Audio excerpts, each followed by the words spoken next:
नमस्कार, सुप्रभात, स्वागत, अभिनंदन। नमस्ते हिमाचल कार्यक्रम के एक नए अंक में आप सभी का स्वागत है। हर बार की तरह इस बार भी हाजिर है हम आपके लिए ढेर सारा मनोरंजन और कुछ रोचक जानकारियां लेके। आज की इस सुहानी सुबह को और भी खूबसूरत बनाने के लिए हमारे साथ स्टूडियोज़ में मौजूद है एक ऐसी लोक गायिका जिनकी आवाज़ से तो आप सभी वाकिफ़ होंगे, लेकिन आज हम इनके गीतों के साथ साथ इनके जीवन के बारे में भी कुछ रोचक बातें जानेंगे।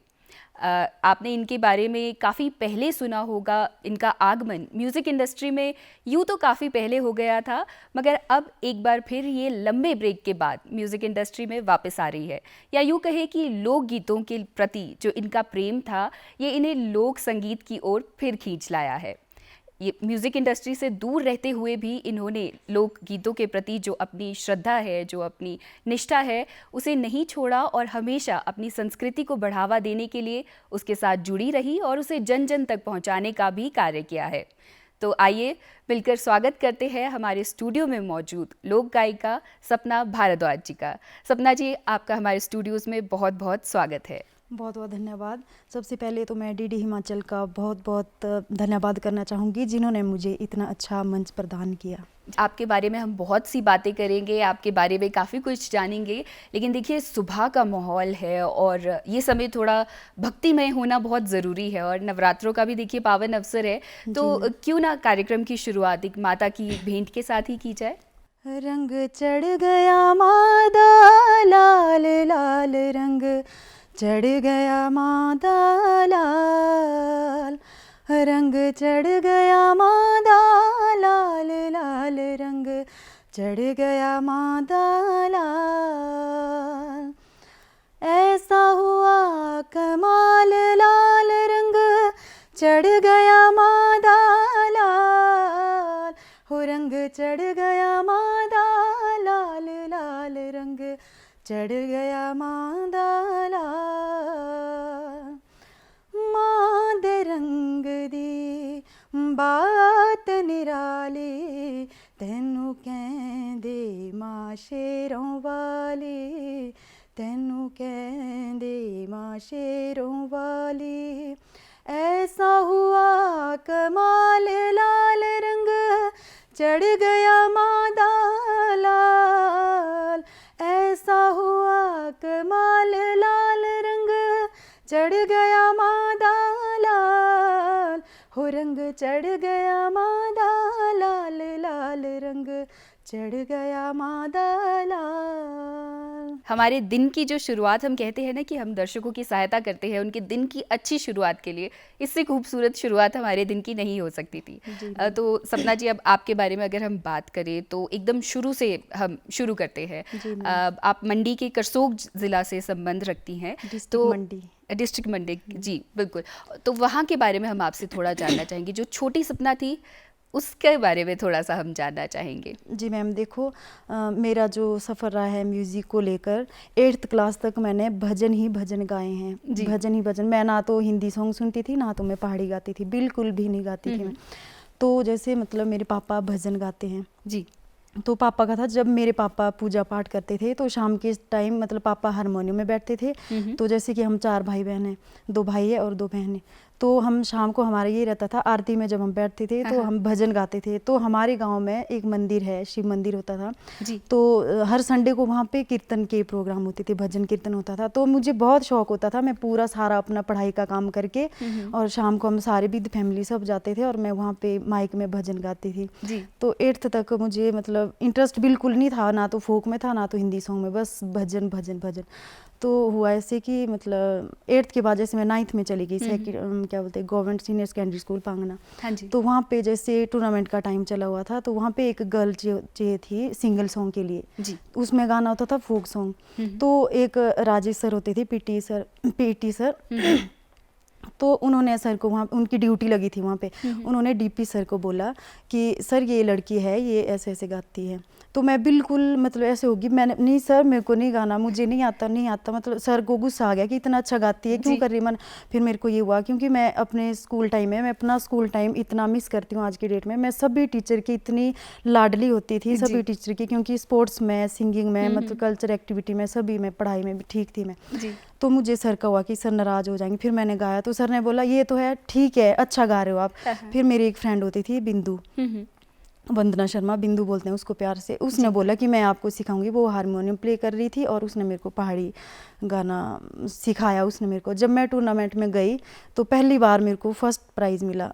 उस टाइम मैं बहुत खुश हुई कि नहीं, मेरे को करना चाहिए। उसके बाद धीरे धीरे मैंने भजन गाना कम कर दिया और फोक में मेरा इंटरेस्ट बढ़ गया। जी, आपकी बहुत ही खूबसूरत शुरुआत हुई है। देखिए, आप खुद अपने टैलेंट को नहीं पहचान पाई, लेकिन आपके सर और आपके दोस्तों ने पहले ही पहचान लिया था कि ये लड़की अच्छा गाती है और ये कुछ बढ़िया करेगी आगे जाकर। मैम +2 तक ना, जितनी बार भी टूर्नामेंट्स होते थे, +2 तक मेरा फर्स्ट प्राइज़, सेकंड, स्टेट तक गई हूँ मैं। फिर उसके बाद हमारे पास इंस्ट्रूमेंट वाले नहीं होते थे तो नहीं हो पाता था, पर स्टेट तक तो मैं गई हूँ। जी, देखिए सपना जी, हम आपके मंडी गांव की स्कूल की बात कर रहे हैं। तो आपकी अभी हाल ही में एक एल्बम आई थी गीतमाला, उसमें आपने एक कमरू नाग जी के लिए भजन गाया था। तो थोड़ा सा हम उसकी कुछ बोल आपसे सुनना चाहेंगे। जी मैम। हो रे ता पौड़ी शिकारी जोगणे पोरे पड़ा कमरो नगालो, हो कमरो नागा गेलो तो बेबी पर पड़ा कमरो नगालो, हो विधिता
ऐसा लग रहा है कि एकदम हम कमरू नाग में ही पहुंच गए हैं और वहीं पे महादेव के सामने शीश नवा रहे हैं। सपना जी, हम बात कर रहे थे टूर्नामेंट की। तो देखिए, जो पहला गीत हम गाते हैं ना, उसकी यादें बहुत ऐसे खास होती है हमारे लिए। आप जैसे कह रहे हैं कि आपको ज़बरदस्ती डांट टूट करके सिखाया गया था कि नहीं, आप ही गाओगी। तो वो गीत आपको अभी भी याद है? जी मैम। तो हम आपसे वो गीत भी सुनना चाहेंगे। जी। मंडी लोना लुणा ले जाए ओ मेरे आमनिया, मंडी लोना लुणा ले हो जाए, मंडी लोना लुणा ले जाए ओ मेरे आमनिया, मंडी लोना लुणा लेना जाए, खालड़ू दे भरासो खर्चा मेरे आमनिया, तुमड़ू दे भरासो पाणे, तुमड़ू दे भरासो पाणे ओ मेरे आमनिया, तुमड़ू दे भरासो पाणे। बहुत ही खूबसूरत, आपकी आवाज़ बहुत मधुर है। और सपना जी, अगर हम आपसे ये जानना चाहें, इस गीत का थोड़ा सा मतलब हमारे दर्शकों को आप अगर बता दें। तो देखिए, गीत वैसे सुनने में तो बहुत अच्छा लगता है, पर जैसे हम बात करते हैं कि हम अपनी लोक संस्कृति को बढ़ावा देना चाहते हैं, तो जो वो गीत सुन रहे हैं उन्हें उसका थोड़ा बहुत मतलब भी पता होना चाहिए। तो इस गीत में क्या कहा जा रहा है, हम थोड़ा ये जानना चाहेंगे। मैम जैसे पुराने टाइम में नमक लाने जाते थे, मंडी जाते थे नमक लाने, जी। तो पैदल जाना होता था। तो मतलब खाने पीने का सारा सामान वो अपने साथ ले जाते थे। तुंबड़ू होता मीन्स घिया नहीं होता, हाँ जी, हाँ उसको जी, मतलब बिल्कुल। सुखा के अंदर का वो सारा निकाल के हाँ। उसके अंदर वो अपने लिए ले जाते थे। क्या बोलते, तुंबड़ू में पानी भरते, तुंबड़ू बोलते हैं उसको हम। हाँ। तो तुंबड़ू में पानी भरते थे और मतलब एक खालड़ू होता है बकरे का, वो जो खाल होती जी, है जी। उसको सुखाया जाता था, उसको मतलब उसमें वो अपना पूरा राशन स्टोर करके ले जाते थे। उसका ये जी, मतलब है। देखिए कितना खूबसूरत गीत है ये। जो कार्य हम दैनिक कार्य करते थे उसी में से गीत निकल आते थे, जी और बिल्कुल। वही आज तक भी हमारे बीच में प्रचलित है। सपना जी, देखिए परिवार की जो भूमिका है वो हमारे लिए बहुत अहम रहती है। जी मैम। अगर कहा भी जाता है कि किसी को भी सफल होना है तो परिवार का पूरा पूरा सहयोग होना बहुत ज़रूरी है। जी तो आपके परिवार का सहयोग कैसा रहा आपके इस जो संगीत की जर्नी है इसमें? देखिए मैम, पहले तो मैं मायके की बात करूँगी। मेरे मेरे भाई बहन, मेरे मम्मी पापा मुझे बहुत सपोर्ट करते हैं इसके लिए। जी। बीच में मैंने ड्रॉप भी कर लिया था क्योंकि शादी के बाद हो जाता है, बच्चों मतलब एक लेडीज़ के ऊपर बहुत सारी जिम्मेवारियाँ रहती हैं, बच्चों के बिल्कुल, साथ नहीं कर पाते हम। बिल्कुल। फिर तो मैंने ऐसे सोच लिया था कि अब मैं आज के बाद ये सारा कुछ मैं शुरू नहीं कर पाऊँगी। पर मेरे हस्बैंड का इतना सपोर्ट है मेरे लिए, जी। वो बोलते हैं कि करो, आपको ये करना चाहिए। तो फिर मुझे भी अंदर से एक ऐसा होता है कि नहीं, मुझे करना चाहिए। तो उनका ये मतलब बहुत ज़्यादा सपोर्ट रहता है मेरे हस्बैंड का भी। जी, यानी कि परिवार की ओर से पूरा आपको सपोर्ट जी। है। मेघा जी, सॉरी सपना जी, आपने बात की कि आपने बीच में एक ब्रेक लिया था। जी। थोड़ा हम इसके बारे में भी विस्तार से जानना चाहेंगे। ये ब्रेक क्यों लिया था और कैसा आपका वो सफ़र रहा उस समय का? मैम देखिए, वैसे मैंने शादी के बाद भी रखा था, कंटिन्यू रखा था। जब बच्चे हो गए तो उसके साथ ना मेरे को ये चीज़ें करना थोड़ा मुश्किल हो गया, थोड़ा क्या बहुत ज़्यादा मुश्किल हो गया। फिर तो मैंने अपना म्यूज़िक सुनना बंद कर दिया। ना तो मैं हिंदी सॉन्ग सुनती थी, भजन सुनूंगी वो भी मतलब सुबह के टाइम, बाकी मैं सुनती नहीं थी। फिर मेरे को म्यूज़िक से पता नहीं क्या हो गया था, थोड़ी सी ऐसे नफरत सी हो गई थी। मतलब मैं उदास हो जाती थी, अगर मैं सॉन्ग सुनूंगी तो मैं जी। उदास हो जाऊंगी कि म्यूज़िक मेरी ज़िंदगी से चला गया, चला ये गया, वो, मेरे जी। को दुख होता था। फिर मैं सुनती नहीं थी, मैंने बंद कर दिया था, मैंने सुनना ही। फिर जैसे कि लॉकडाउन चला बीच में, जी। तो उस टाइम सभी लोग जो है घर में बैठे होते थे, फ्री बैठे होते थे। तो सोलन टुडे की तरफ से एक इंट्रो क्या बोलते कंपटीशन चलाया गया था हाँ, उस हाँ। टाइम।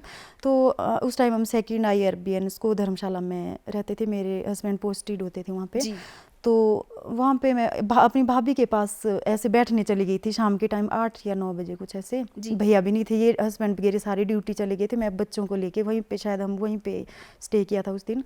तो हमने फ़ोन में देखा कि ऐसे ऐसे कंपटीशन के कॉम्पिटिशन लिए। आया, जी। फिर मैंने वहाँ से नंबर लिया, भाभी ने बोलते चलो एक वीडियो बनाते हैं। ऐसे ही बस ऐसे ही बैठी थी और मैंने वीडियो बना दी, सॉन्ग भेज दिया मैंने उधर को। और देखा मैंने 2-3-4 दिन बाद उसमें 2.5 लाख व्यूज़। और मैं होगी खुश कि अच्छा, मैं इतना अच्छा वो करती हूँ।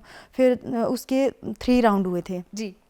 3 राउंड में फिर मैं उसमें फोक में फर्स्ट आई थी। क्या बात तो है। उसके बाद मेरे को थोड़ा सा ऐसे हुआ कि नहीं यार, मेरे को फिर से करना चाहिए। फिर हस्बैंड भी खुश हो गए।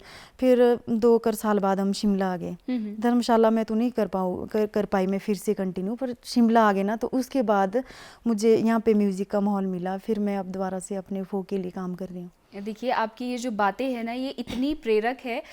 ऐसे बहुत से, जैसा आपने कहा कि महिलाओं के लिए थोड़ा सा मुश्किल हो जाता है शादी के बाद या बच्चों के बाद ये सब मैनेज करना। जी तो मैम। हमें पूरा यकीन है कि आप एक प्रेरणा स्रोत के रूप में काम करेंगी उन सभी महिलाओं के लिए जो अपने सपनों को पूरा करना चाहती है। क्योंकि जैसा कि आपने कहा कि एक समय वो भी था कि जब आप एकदम हताश हो गई थी, आप जी गाने भी मैम नहीं बिल्कुल। सुनती थी।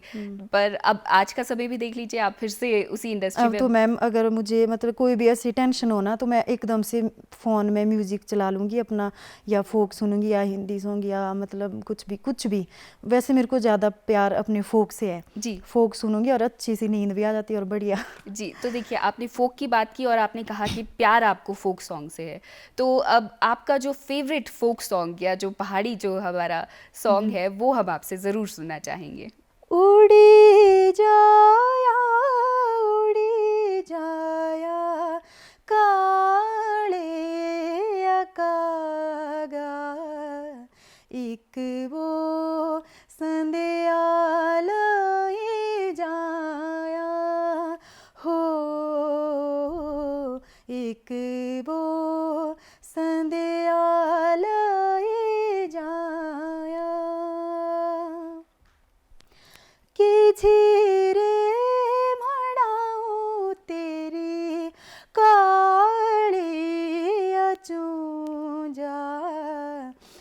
झिरे म्हणाओ काळ्या पंखा हो की झिरे म्हणाओ काळ्या पंखा हो। सपना जी, आपकी आवाज़ सच में इतनी मधुर है कि मन करता है आपसे गीत ही सुनते रहे। कार्यक्रम में बातचीत तो बाद में होती रहेगी, लेकिन देखिए thank you so much ma'am. जी बिल्कुल। और देखिए कार्यक्रम को आगे बढ़ाना भी ज़रूरी है। तो जैसा कि हमने बात की थी कि आपके तो परिवार में ही आपके पिताजी, आपके माताजी गाते थे और आपको भी मेरा भाई भी गाता है, जो मेरे साथ ये गीत माला में है ना, वो मेरा रियल ब्रदर है, रंजीत भारद्वाज। क्या बात है, मतलब परिवार से ही आपको काफ़ी सपोर्ट मिलता था। और जैसे कहते हैं ना कि जीवन में एक रोल मॉडल का होना ज़रूरी है, कोई ना कोई होना चाहिए कि जिसको देख कर के आप प्रेरणा लेते हैं। जैसा अभी हमने कहा कि आपसे आज बहुत सी महिलाएं प्रेरित होंगी, वैसे ही आपके जीवन में रोल मॉडल का अगर हम बात करें या जिससे आप प्रेरणा लेती है, तो वो रोल किसने निभाया है? मैम देखिए, जितने भी लोग गायक हैं, मेरा ऐसा तो मैं सिंगल पर्सन का नाम तो मैं नहीं ले सकती, क्योंकि मैं सभी से कुछ ना कुछ सीखती हूँ। जितने भी फोक सिंगर हैं उनसे, वो चाहे छोटा हो या बड़ा हो, हमें किसी ना किसी रूप में सीखने को कुछ ना कुछ मिलता ही है। तो स्पेशली मेरा ऐसा कोई जी, यानी कि आप जहाँ से प्रेरणा मिलती है वहाँ से ले लेती है। जी बहुत खूब। और देखिए इस ब्रेक पे जाने से पहले जो हम बात कर रहे थे, आपने काफ़ी स्टेज शोज़ भी किए हैं, तो वो एक्सपीरियंस आपका कैसा रहा, वो भी हम आपसे जानना चाहेंगे। मैम स्टेज एक्सपीरियंस मेरा बहुत अच्छा रहा है, बल्कि मतलब अब जैसे मैंने अब दोबारा से शुरू किया है, थोड़ा सा स्टेज से जाने से पहले थोड़ा सा मुझे घबराहट जैसी होती है, डर लगता है, पर एक बार अगर स्टेज पे चले जाए फिर नहीं होती टेंशन, फिर तो निभा लेते हैं। जी, एक्सपीरियंस बहुत अच्छा रहा है स्टेज का एक्सपीरियंस अच्छा रहा है। वहाँ अक्सर ऐसा भी होता है कि ऑडियंस एकदम सामने बैठी है, जैसा रिएक्शन वो दे रहे हैं सामने ही पता चल जाता है, एंजॉय कर रहे हैं कि नहीं कर रहे। जी मैम। तो फिर से स्टेज पे वापसी आप करना चाहेंगी आगे फ्यूचर के प्लान्स में? जी मैम। जी, तो स्टेज पर जा कर के आपने बहुत से गीत गाए हैं, लेकिन एक वो गीत जो आपके हर स्टेज परफॉर्मेंस में रहता ही था, कोई ऐसा गीत भी है? हो अखियाँ मिला के चन्ना पावे ना जुदाई वे, अखियाँ मिला के चन्ना देवे ना ताने मैनू सारी खुदाई वे, अखियाँ मिला के चन्ना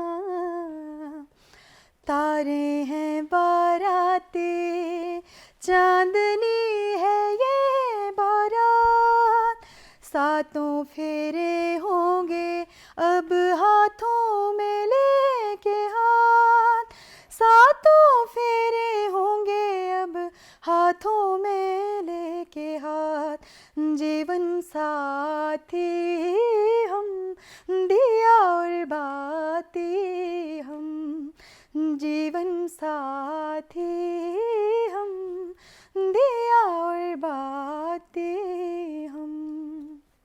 बहुत ही खूबसूरत। देखिए जब आप फोक म्यूज़िक गा रहे थे उस समय लग रहा था कि आप ये ही गाती रहे, बहुत खूबसूरत गा रही हैं। अब आपने हिंदी गाना गाया है तो अब लग रहा है कि इसी को गाती रहिए, तो ये भी बहुत खूबसूरत लग रहा है। थैंक यू सो मच जी।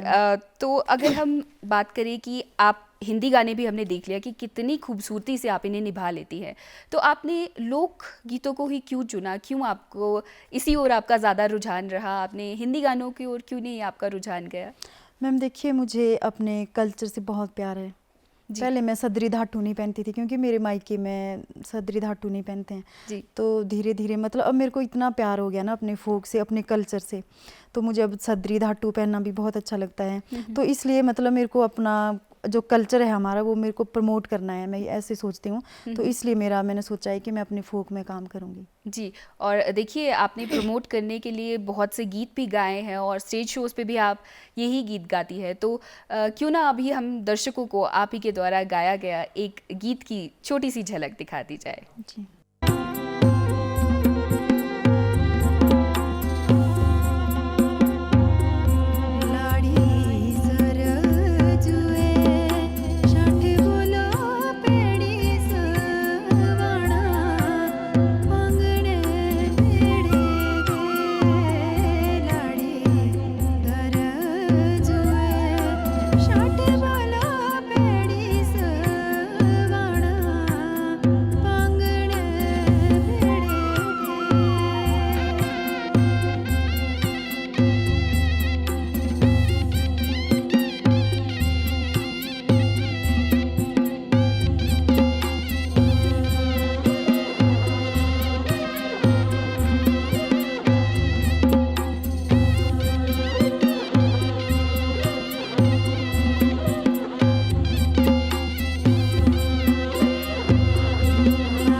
कि देखिए अभी दर्शकों ने ये आपकी आवाज़ में ये गीत देखा और इस वीडियो में भी आपको देखा, तो ये एक्सपीरियंस भी हम आपसे जानना चाहेंगे। गीतमाला करके आपकी ये एल्बम आई, इसे बनाने का आइडिया कब आया, किसे आया और किस तरह से आपने इसे शूट किया, और वो सारा प्रोसेस के बारे में भी हम आपसे थोड़ा जानना चाहेंगे। जी मैम, हाल ही मैंने एक पेज अपना बनाया है, फेसबुक पेज। फिर उसमें मैं अपने थोड़ी थोड़ी वीडियो 2 मिनट 3 मिनट की वीडियो बनाती रहती थी, डालती रहती थी।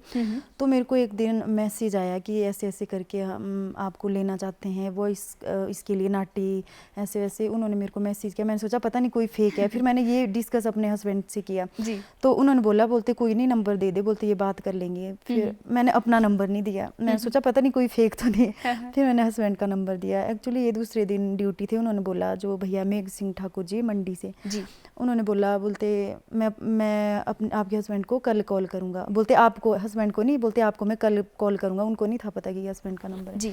फिर उन्होंने सुबह उनको कॉल किया, मेरे हस्बैंड को। मेरे हस्बैंड थे एक्चुअली ड्यूटी में। फिर मेरे हस्बैंड ने बात नहीं की क्योंकि वो उस टाइम बिजी थे बहुत ज़्यादा। तो उन्होंने मेरा नंबर दे दिया, वो समझ गए थे कि ऐसे ऐसे कॉल आई होगी। फिर उन्होंने बोला ऐसे ऐसे करके, बोलते हमारे को फीमेल सिंगर की ज़रूरत है और ऐसे ऐसे वो करना है। तो मैंने बोला चलो ठीक है। मैंने हस्बैंड से तो पूछ लिया था, डिस्कस कर लिया था, बोलते ठीक है कर लो। तो मैम ऐसे ऐसे करके जो हमारा एक्सपीरियंस रहा, मुझे कोई भी मतलब पता नहीं था कि इतना स्ट्रगल होता है एक क्या बोलते हैं वीडियो बनाने में। जी। बहुत ज़्यादा इतना स्ट्रगल कि मतलब कितने 3 दिन लगे थे। 3 दिन लगे थे तो मतलब दिन में हम खाना नहीं खा पाते थे। बेशक बना होता था, भैया ला के रखते थे, पर हम इतने बिजी हो जाते थे सुबह से शाम तक। फिर शाम को इकट्ठे बैठ के पूरी टीम खाना खाती थी। एक्सपीरियंस बहुत अच्छा रहा है मेरा उस टाइम का। बस मतलब नॉलेज ये हुई मुझे कि पहले मैं सोचती थी कि ये तो बिल्कुल ईजी है, गाया और ये किया बस। पर उस टाइम मुझे पता चला कि एक गाने के पीछे कितना स्ट्रगल सिंगर को करना होता है। जी बिल्कुल। और देखिए स्टूडियो में जाके रिकॉर्डिंग करनी है, लोकेशन पे जाके लोकेशन, सबसे पहले तो लोकेशन का देखना पड़ता है। 3-4 दिन तो ये डिस्कस रहता है कि कौन से गाने की लोकेशन कहाँ पे करनी है। फिर उसकी स्टोरी बनानी होती है कि इसकी स्टोरी क्या करनी है। बहुत सारे काम रहते हैं। इसका जो रिदम करना होता है, इसमें रिदम मेरे हस्बैंड ने किया हुआ है जी। फ्लूट भी उन्होंने बजाई हुई है और रिदम भी उन्होंने दिया हुआ है। क्या बात है, यानी कि पूरी आपकी फैमिली ही टैलेंटेड है, आप सभी लोग गीत संगीत की दुनिया से जुड़े हुए हैं। तो देखिए हम इस एल्बम की बात कर रहे, इतने विस्तार से हमने इसके बारे में जान लिया है। अब इसका एक गीत ना सुने तो ये तो हमारे दर्शकों के साथ नाइंसाफ़ी हो जाएगी, तो हम इसी का एक कोई गीत आपसे सुनना चाहेंगे। टीक में रामा पटवारिया बांधो बसत लगा लो, बोला टीक में रामा। छोटा पैमाना पटवारिया लांबी तेरी जरे बालो, बोला टीक में रामा, बोला टीक में रामा पटवारिया बांधा बसत लगा लो, बोला टीक में रामा।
बहुत ही खूबसूरत ये गीत भी हमने सुना। और देखिए, जैसे कि आप बात कर रही थी कि इस गीत का रिदम और जो ये फ्लूट पे अभी हमने देखा, ये आपके हस्बैंड हैं। जी मैम। तो ये भी काफ़ी समय से म्यूज़िक इंडस्ट्री से जुड़े हुए हैं? जी मैम, बहुत पहले से, इनको तो काफ़ी टाइम हो गया। जी, और जी। ये फ्लूट बजाते हैं और जी। म्यूज़िक उसमें काम करते हैं, जी मैम। यानी कि आप दोनों मिलजुल करके ही।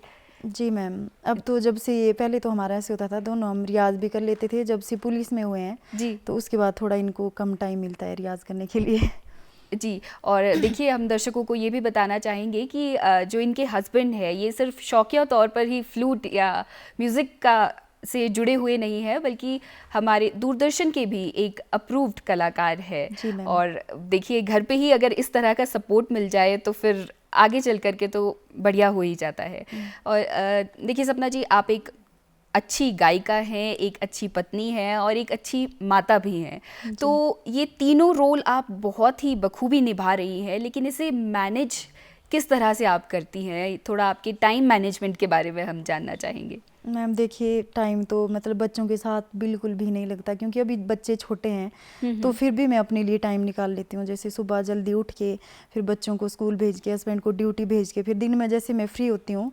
पहले तो मैं पार्लर में जॉब करती थी, अभी 1 महीना हुआ है मुझे छोड़े हुए, तो आजकल मैं अपने म्यूज़िक को टाइम दे रही हूँ अपने, तो दिन में मैं अपनी प्रैक्टिस कर लेती हूँ। जी जी मैम। और शाम को फिर बच्चों को, सुबह बच्चों को छोड़ना होता है, फिर दिन को शाम को बच्चों को स्कूल से लाना होता है, फिर शाम को तो नहीं निकाल पाती टाइम। जो दिन में मेरे पास टाइम होता है वो मैं अपने म्यूज़िक के लिए देती हूँ। जी, देखिए कितनी खूबसूरत बात है कि सारे रोल बखूबी निभाते हुए आप थोड़ा सा समय अपने लिए और अपने म्यूज़िक के लिए भी निकाल लेती हैं। जी मैम, घर का सारा काम करके फ्री होके, जैसे मैं आधा घंटा या घंटा फ्री होती हूँ तो उसके बीच में अपने गाने का कर लेती हूँ। देखिए, जैसा कि अभी आपने कहा था शुरुआत में कि स्कूल कॉलेज की आपकी जो यादें हैं वो आपके बहुत दिल के करीब है और आप उन्हें अभी भी याद करती है। तो कोई ऐसा गीत है जो जिसे सुनते ही आप एकदम फिर से उन्हीं दिनों में वापस चली जाती हैं? हरे जोगशी बोलो सोनिया चाले, सूट पाया पटियाली, एक हाथे मोबाइल फोन, एक हाथे मोबाइल फोन। और देखिए, जैसा कि आपने कहा कि ये गीत सुन करके एकदम से आप अपने स्कूल कॉलेज की जी यादों मैम, में बहुत वापस। सारे ऐसे गाने हैं जिनको सुन के मुझे ऐसे स्कूल की टाइम याद आती है, जो मैं टूर्नामेंट में गाती थी। जी, तो टूर्नामेंट का आपके एक्सपीरियंस कैसे रहे हैं, हम वो भी जानना चाहेंगे। मैम बहुत अच्छे हैं। मैं तो अपने हस्बैंड के साथ भी कई बार अगर मतलब घर में बात चली हो ना, तो ये बोलते कि तेरा स्कूल टाइम कैसा स्कूल टाइम है भाई, जिनको आप भूलते ही नहीं हो। मैं स्कूल टाइम अपना मतलब इतना अच्छा रहा है, इतना अच्छा रहा है, मैं कभी भी ये टाइम नहीं भूल पाऊंगी। जी क्योंकि टीचर भी मुझे इतना सपोर्ट करते थे, इतना प्यार करते थे, मतलब हर चीज़ में मेरा डिसिप्लिन, मतलब कोई भी चीज़ हो ना मैं सबसे आगे होती थी स्कूल में, कल्चर में, स्पोर्ट्स में, मतलब पढ़ाई में भी ठीक, सब चीज़ में ठीक। तो होता नहीं है, जो बच्चा ऐसे होता तो फिर हाँ, टीचर की वो टीचर्स भी नज़र पसंद में करते, नज़र में बिल्कुल रहता है कि नहीं। बिल्कुल। और मेरे भाई बहन भी ऐसे ही थे, जी चारों चारों जो है ना, तो चारों का मतलब मेरे बाद मेरा भाई वो भी +2 तक मतलब फर्स्ट आता रहा। और उसके बाद जैसे मैं निकली तो उसके बाद मेरी सिस्टर, बस छोटा वाला उसने नहीं किया, उस मतलब गाने गुने का नहीं किया, गाता है वो पर छुपा रुस्तम है किसी और के सामने। यानी कि पूरा ही परिवार, यहाँ ससुराल में भी आपके फुल म्यूज़िक का आपको इन्वायरमेंट मिलता है और मायके में तो खैर आपने बता ही दिया कि सभी म्यूज़िक से जुड़े हुए हैं। तो अगर घर पे ऐसा माहौल मिल जाता है तो आपको लगता है इससे थोड़ा प्रोत्साहन मिलता है?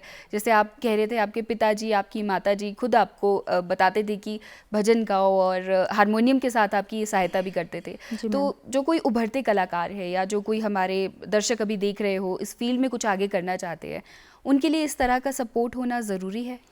मैम देखिए, हर काम के लिए फैमिली का सपोर्ट होना बहुत ज़रूरी है। अगर फैमिली का सपोर्ट हो तो हमारे को मतलब किसी भी काम करने में ना आसानी होती है ना, मतलब इतना ज़्यादा स्ट्रगल नहीं करना पड़ता है हमारे को, क्योंकि फैमिली का सपोर्ट है। जिन बच्चों को सपोर्ट नहीं मिलता तो उनको थोड़ा ये रहता है, माँ बाप से भी थोड़ा डर रहता है। कई होता है आज, मतलब अब तो नहीं है, अब तो सभी चाहते हैं कि हाँ ठीक है, मेरी बच्ची डांस कर रही तो ठीक है, मेरी बच्ची सिंगिंग कर रही है तो ठीक है। मतलब पहले के दौरान पहले ऐसे होता था, बिल्कुल पहले होता था कि मतलब अगर माँ बाप नहीं सपोर्ट कर पा रहे हैं तो मतलब नहीं करते हैं तो बच्चा नहीं कर पाता, वो अगर उसको शौक भी है तो नहीं कर पाता था, वो गांव में ऐसे होता था। जी बिल्कुल। पर अब जैसे मतलब फैमिली का सपोर्ट रहता है तो मतलब सारी चीज़ें आसान हो जाती है। जी, आपने सही कहा। और देखिए कहीं न कहीं ये कहते हैं ना कि ये जो गॉड गिफ्ट हमें मिलता है, जो ये भगवान की देन होती है, इसे हमें तराश के लोगों के सामने ज़रूर लेकर के जाना चाहिए। आपकी एक क्लिप हमने देखी थी सोशल मीडिया पे, काफ़ी वायरल हुई थी वो, आपने भजन गाया था एक, मेरे घर राम आए हैं। वो भी हम आपसे ज़रूर सुनना चाहेंगे, क्योंकि देखिए जो वायरल चीज़ें हैं जिसकी वजह से लोग आपको जानते हैं, वो हम ना सुने भला ये कैसे हो सकता है। ढोल स्वागत में मेरे घर राम आए हैं, कथा शबरी की जैसे जुड़ गई मेरी कहानी से, मेरे घर राम आए हैं। बहुत खूबसूरत, बहुत खूबसूरत। इसके अलावा आप कोई और भजन हमारे दर्शकों को सुनाना चाहें? क्योंकि देखिए जैसे हम कह रहे हैं ना, सुबह का समय है और माहौल अब थोड़ा भक्तिमय हो ही गया है, तो ऐसे में कोई भजन सुन ले तो मज़ा आ जाए।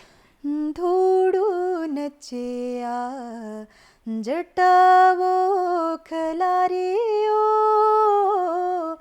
धूड़ू नचिया जटावो खलारी हो, गोरा पुछ दी तू लग दी क्या मेरी ओ, गोरा पुछ दी तू लग दी क्या मेरी ओ, गंगा गोरा पानी जो गैया, गंगा गोरा पानी जो गैया। बहुत ही खूबसूरत। देखिए हम बार बार कह रहे हैं कि अगर दिन की शुरुआत अच्छी हो जाए ना, तो पूरा दिन अच्छा गुजरने के जो चांसेस होते हैं वो बढ़ जाते हैं। और आज तो हमारे दर्शकों की और हमारे दिन की शुरुआत एकदम लाजवाब हो गई है।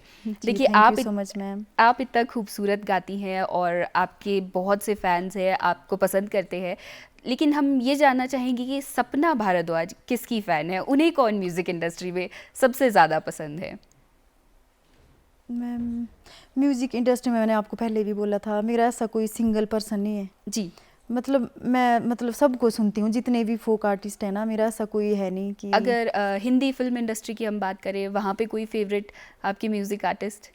मैम हिंदी में मेरा ज़्यादा इंटरेस्ट मैंने आपको नहीं है, पहले ही आप बोला था, लोक कभी कभार संगीत मैं की ओर? सुनती हूँ, ऐसा नहीं है मेरा ज़्यादा जी, ऐसा। यानी लोक संगीतों की ओर ही आपका ज़्यादा रुझान जी रहा मैम, है। जी। तो लोक संगीतों में कोई ऐसे गीत होते हैं ना, देखिए जैसे कई बार ऐसा होता है हम बैठकर वो सुनते हैं तो उससे जुड़ी हमारी कोई यादें ना एकदम से जहन में आ जाती है।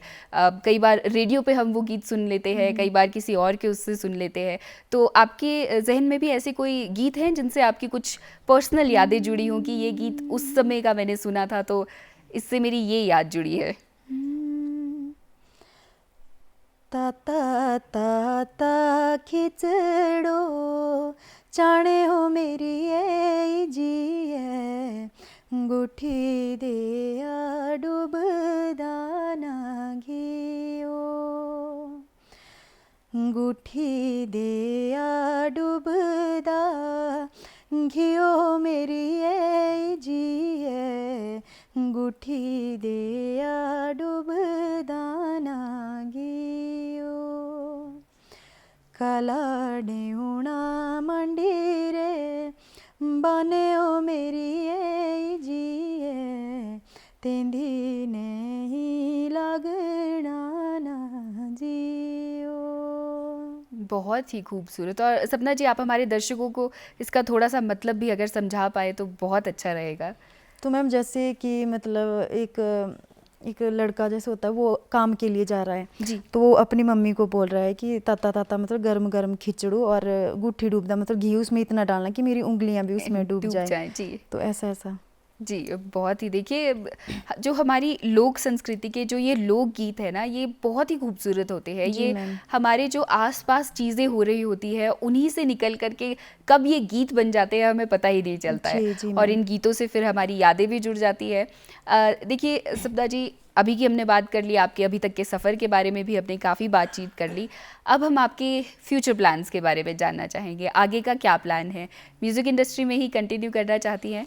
जी मैम, मेरा यही रहेगा। अब मैं कंटिन्यू करना चाहूँगी। अब तो मैं सोच भी नहीं सकती कि मैं ये चीज़ छोड़ूँ अपने फोक के लिए काम करूँगी। जी। और कोई प्रोजेक्ट्स आपके जो अभी आने वाले हैं या जिनके लिए आपने तैयारी की है? जी मैम, अप्रैल के लास्ट में या मई के फर्स्ट में हमारा जो एक प्रोजेक्ट है आइकॉनिक स्टूडियो है करसोग में, जी। वहाँ पे उसकी रिकॉर्डिंग हुई है, तो वो आने वाला है। तो 2-3 जगह मैंने और भी गाया है। जी। जी। तो उनमें से आप कोई गीत हमें सुना सकती है अभी, अगर आपको? नहीं मैम, सॉरी कोई ये बात ना नहीं। मैं मतलब फिर सरप्राइज रखूंगी ना जी ऑडियंस के लिए। बिल्कुल बिल्कुल, सरप्राइज भी रहना जी चाहिए, तभी तो ऑडियंस आकर के देखेंगे कि ऐसा क्या गाया है जी, सपना जी ने। सरप्राइज नहीं रहेगा तो फिर उसमें मज़ा नहीं आएगा। ऑडियंस को सरप्राइज होना चाहिए तो। बिल्कुल बिल्कुल। और देखिए सपना जी, आपके जीवन के बारे में हम बात कर रहे हैं, तो हमने आपसे ये भी जाना कि आपने बहुत से स्टेज शोज़ भी किए हैं। ऐसे हमारे बहुत से दर्शक हो सकते हैं जो उभरते कलाकार हैं, जो अभी इस फील्ड में आना चाहते हैं। तो स्टेज शोज़ को लेकर के ना एक डर मन में रहता है कि इतने सारे लोगों के सामने कैसे परफॉर्म करें, चाहे वो गाते जितना मर्जी अच्छा हो, लेकिन एक डर रहता है। तो उनके लिए आपके कुछ टिप्स रहेंगे, कुछ उनकी सहायता हो जाए, किस तरह की वो तैयारी करें जब स्टेज पे वो जाने वाले हों? देखिए मैम, एक कहावत है ना, जो डर गया वो मर गया। जी जी। तो मतलब अगर हमें कुछ करना है, अगर सिंगिंग करनी है, तो पहले तो मतलब तैयारी करो, और मतलब डरना तो बिल्कुल भी नहीं चाहिए। जी होता है, वैसे मैं भी डरती हूँ, ऐसा नहीं है, डर तो होता ही है सभी को, पर अगर हम डरते रहेंगे तो हम कुछ नहीं कर पाएंगे। तो हमें ये सोचना होता है उस टाइम कि अगर मुझे डरना है तो फिर तो मैं कुछ नहीं कर पाऊंगी। मुझे ये डर अपना निकालना है। हम ये अपना डर खुद ही बाहर निकाल पाएंगे, किसी को देख के हम ये डर नहीं निकाल सकते बाहर अपना। बिल्कुल। तो अगर हम डरेंगे तो नहीं कर पाएंगे कुछ भी, अगर नहीं डरेंगे तो फिर सब कुछ हो जाता है। जी। और तैयारी किस तरह की जानी चाहिए तैयारी स्टेज पे जैसे जाने? मैम, जैसे हम कौन सी डिस्ट्रिक्ट में जा रहे हैं, कहाँ जा रहे हैं स्टेज शो के लिए, हम कहाँ जा रहे हैं, तो जैसे मान लो हम चंबा जा रहे हैं, तो हमें वहाँ का मटेरियल तैयार करके जाना पड़ता है। वहाँ पे हम अपना नहीं गा पाएंगे, क्योंकि उनको वहाँ पे समझ नहीं आएगा। चलो एक आधा तो हमने गा लिया, अपने करसोग का गा लिया, जी तो वहाँ पे हमारे को उनके ही गाने गाने पड़ेंगे, ताकि मतलब उनको लोगों को समझ आए और वो अपना आनंद ले लें। जी। देखिए सपना जी, आपने कई बार बात की और हम महसूस भी कर पा रहे हैं कि आप अपने गृह जिला यानी मंडी से, करसोग से काफ़ी जुड़ा हुआ महसूस करती है। तो हम आपसे थोड़ा सा मंडी और करसोग के बारे में जानना चाहेंगे। जो हमारे दर्शक हिमाचल से बाहर के दर्शक देख रहे हैं, उन्हें आप थोड़ा सा बता दें कि मंडी किस तरह का ज़िला है और वहाँ की क्या खास खास बातें हैं। मैं मंडी का तो एक तो मुझे अपना फोक बहुत पसंद है मंडी का।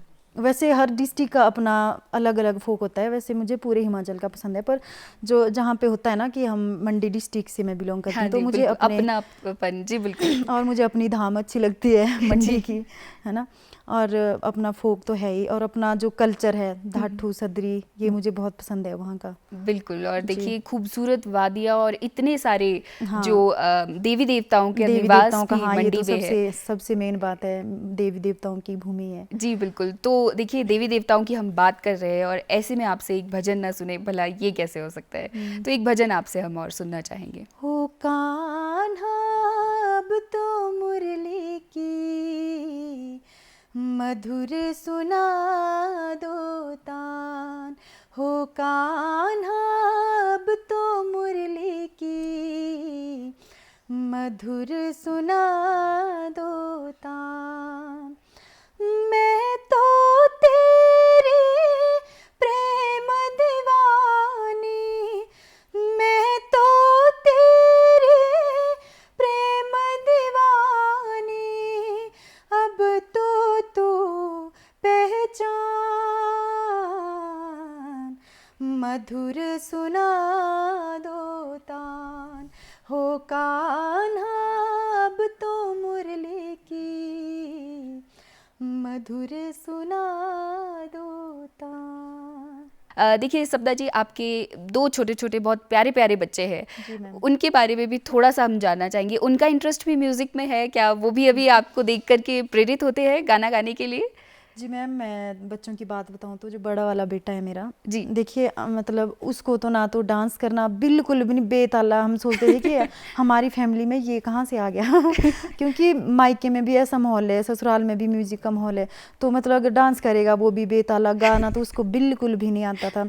जब से मैंने शुरू किया बीच में, तो जैसे मैं अपना फोक गाती थी, तो वो मेरे दोनों बच्चों का ये होता था, मम्मा चुप हो जाओ, हमें उल्टियाँ आ रही है, अपना ये गाना बंद कर दो, क्यों गा रहे हो आप ये इतना गंदा ये वो। तो मैम देखिए, मैंने जैसे जैसे मैंने शुरू किया मेरे को बहुत खुशी होती है। जैसे मैंने अब अपना शुरू किया, अब मेरे बच्चे दोनों पहाड़ी सॉन्ग गाते हैं, दोनों बच्चे। जो मैं मतलब जैसे मान लो मैं आज वीडियो बना रही हूँ, एक बार वो दोनों सुनेंगे कि मम्मा कुछ गा रहे हैं, मैं उनको बोलती नहीं हूँ कि आप ये लोग करो। हाँ, हाँ। मेरे से सुन सुन के वो अब सीख चुके हैं। अब वो डांस भी अच्छा करते हैं, जी। बिल्कुल ताल पे। अब तो वो घर में प्रैक्टिस करता है, तबला भी बजा लेता है। मतलब ठीक है, अब ताल ठीक है उसका। पहले तो मेरे को बहुत टेंशन हो गई थी कि ये बेताला कैसे हो गया ऐसा। मतलब अब उनको बहुत इंटरेस्ट है, अब तो वो मेरा सुनते हैं। अब तो बड़ा वाला बेटा मेरे को फोर्स करता है, मम्मा गाओ, आप वीडियो क्यों नहीं डालते हो अपने पेज पे, क्या हर बात रोज डाला करो।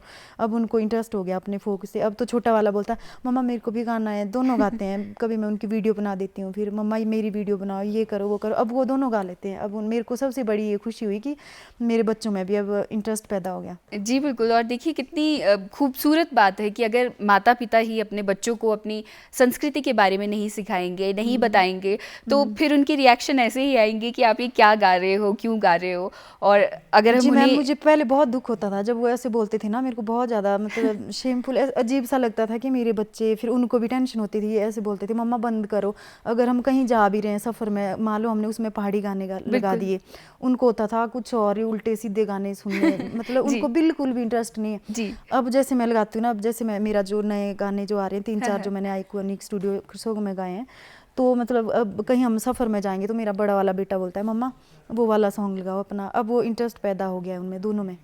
जी। और देखिए देखिए कितनी खूबसूरत बात है, आपने उनका इंटरेस्ट इस ओर जोड़ दिया है। और देखिए आज आपकी ये कहानी सुनकर और आपके गीतों को सुनकर हमें पूरा यकीन है कि हमारे बहुत से दर्शक, खासकर जो महिला दर्शक देख रही हैं, जो अपने सपनों को पूरा करने के लिए जिन्होंने थोड़ी सी ब्रेक ले ली थी, अब वो भी फिर से एक बार अपने सपनों को ज़रूर पूरा करेंगी। जी मैम। तो सपना जी, आज आप हमारे स्टूडियोज़ में आई, हमसे इतनी सारी बातें शेयर की और इतने प्यारे प्यारे गीत सुनाए, इसके लिए आपका बहुत बहुत धन्यवाद। लेकिन देखिए you हम so much, आपको मैम। ऐसे छोड़ करके तो नहीं जाने देंगे, और आज आपका हमारे स्टूडियोज़ पे आने के लिए बहुत बहुत धन्यवाद। तो दर्शकों, आप बने रहिए डीडी हिमाचल के साथ और सुनते हैं अब सपना जी की आवाज़ में ये गीत। कुल बिचूटे मळा